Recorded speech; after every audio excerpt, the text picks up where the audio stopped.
Bonjour, voici une vidéo vous présentant comment calculer la moyenne et l'écart type pour une variable quantitative continue quand soit vous ne disposez pas des données brutes, soit ces données brutes étaient déjà dans des classes et donc vous ne disposez pas des valeurs qui permettraient d'automatiser le calcul.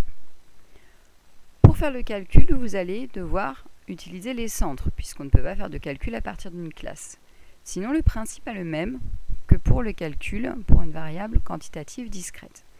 Donc, les modalités sont les XI, les centres sont appelés CI et les effectifs sont appelés NI.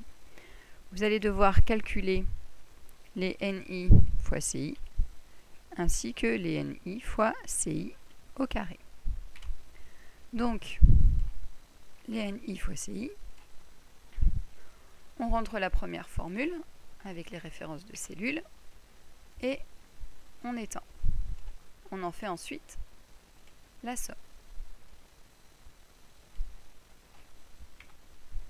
Ça nous permet de calculer la moyenne, puisque la moyenne, c'est la somme des CI fois NI divisé par l'effectif total N.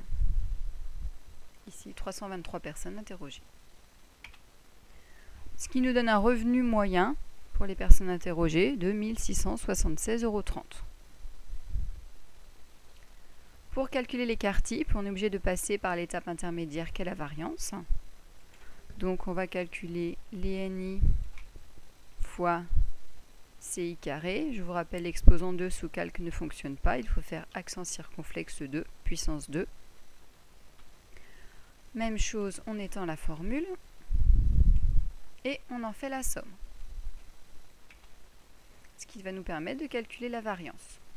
Puisque la variance, c'est la somme des NICI carré divisé par N, effectif total, auquel on n'oublie pas de soustraire la moyenne au carré, puisque la variance est la somme des écarts à la moyenne.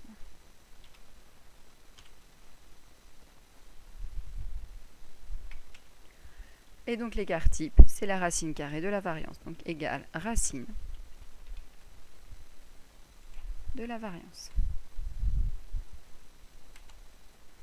Et l'étendue, c'est toujours la valeur maximale moins la valeur minimale. Voilà, ce qui va nous permettre de commenter. Donc, les personnes interrogées ont un revenu moyen de 1 676 € et en moyenne, cela s'écarte de 1 500 €. Ce qui va en gros de 0 à 3 000 € sur une étendue de 10 400. Ce n'est pas très dispersé.